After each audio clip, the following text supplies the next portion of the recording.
hectic day for lawmen as the island records another murder and a body is found in Christchurch. These are the stories topping our headlines in your Barbados Today evening news update for Tuesday, March the 27th. So glad you could join us. I'm Emmanuel Joseph. 24 hours after Police Constable Shane Welch was killed following an altercation with another man, another young man lost his life after being involved in a row with a group of people in the River Van Stan. He's Kima Goodin, a public service vehicle worker.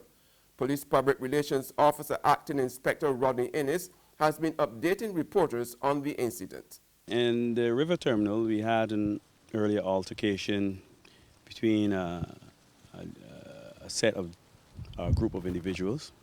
As a result of that, one person sustained some injuries and had to be taken. He was taken private transportation to the Queen Elizabeth Hospital, where unfortunately he succumbed to those injuries.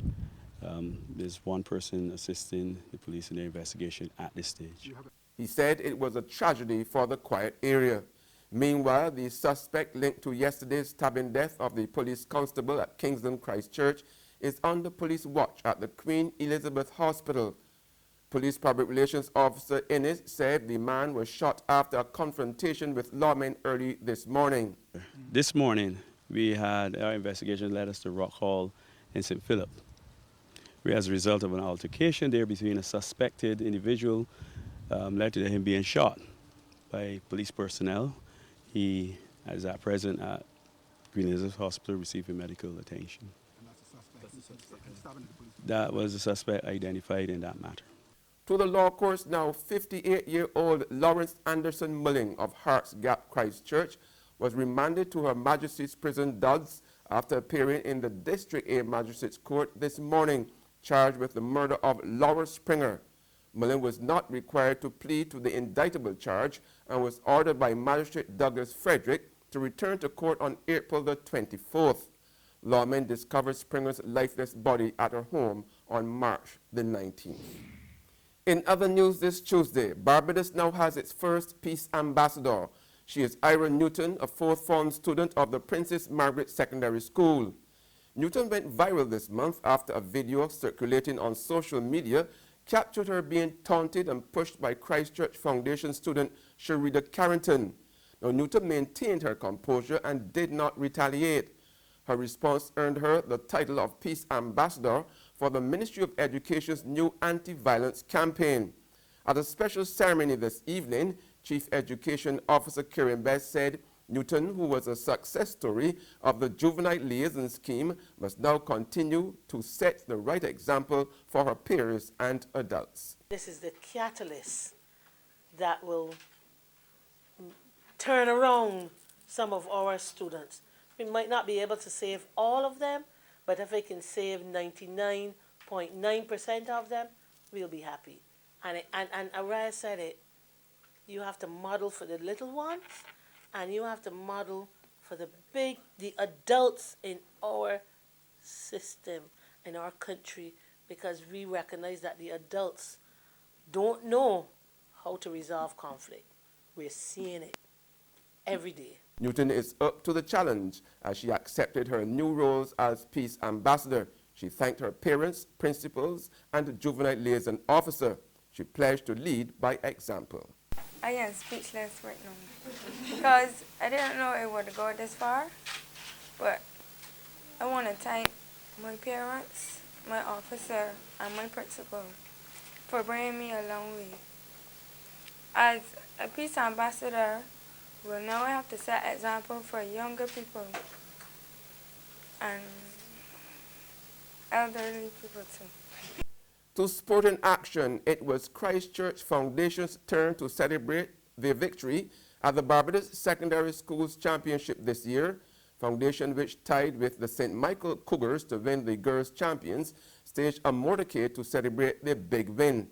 It was a proud moment for Coach Siebert Strawn, who told Barbados Today the victory is a big achievement for the school. I think it's really carried our school to the next level in terms of motivation, in terms of, really trying to have these students to have that extra drive to do excellence in all areas at the school. And, I think that, when you win, it's a really good feel. And I mean, although the boys would have come very close to winning this in the second position, I think the school foundation is on the high right now. And Principal Robert Cumberbatch is equally happy with his children. He says the school is making good progress all around. I'm ecstatic. I'm very happy with the progress that the institution is making, and also with the progress that the students are making. We recently won the, as he would have told you, the Mr. Junior Tourism for 2018, and Junior Minister Tourism 2018. My volleyball students gang pressed me into coming to a final against BCC on the 19th, and so I had to be there last night, although we weren't as successful as I thought we would have been. We placed second.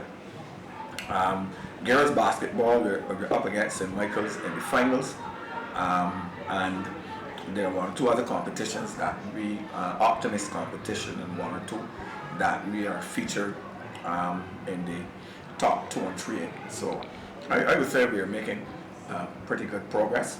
There's regional and international news after this short break. I'm Professor Andrew Rose, the Central Bank of Barbados' 2018 Distinguished Visiting Fellow, and I'm delighted to be absorbing your beautiful island. Over the next few days, I'll meet and chat with different groups, and on Tuesday, March 27th from 8:30 p.m., I invite you to converse with me and Julian Rogers on the topic, Looking Forward, How Can Caribbean Nations Respond to Global Developments, of which there are many. The conversation takes place live on CBC TV8, VOB 92.9, CBC 94.7, CMC member stations across the Caribbean, and on www.centralbank.org.bb and Facebook. It's an occasion that you should not miss. Tune in.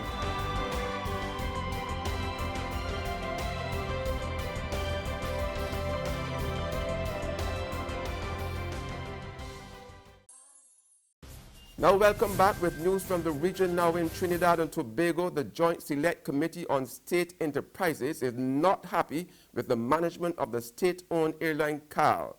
The committee raised concerns that while the airline continues to lose money, some of its executives are earning more than the Prime Minister, and none of them has any aviation experience.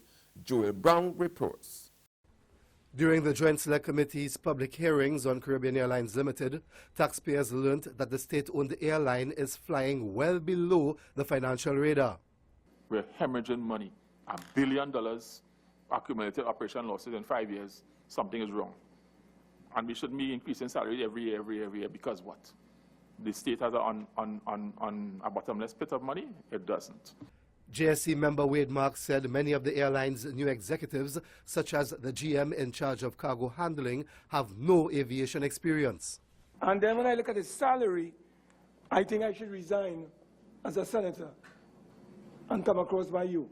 We have someone who's in charge of cargo, on paper here earning $71,000 a month, has no airline experience on the information we've been provided, has no aviation experience, no cargo experience. Last experience noted for us here has to do something with catering. I think 8 or 9 top positions earn more than the Prime Minister of this country.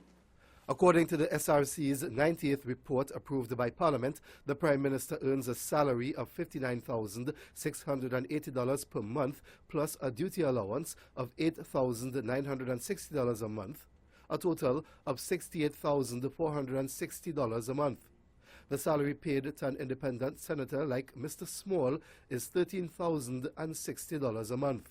The airline's CEO said 7 of the executives it hired in the last 6 months have master's degrees in electrical and computer engineering. Further afield, Keith Renier, the leader of an elusive U.S. self-help group, has been arrested by the FBI in Mexico and charged with sex trafficking. Now, federal prosecutors allege that Renier oversaw a slave and master system in his group called Nexium, where female members were expected to have sex with him and were branded with his initials. Renier left the country last year after former members spoke to U.S. media. Now, Renier denied any such practices were sanctioned by the group and said an independent investigation found no merit to the allegations.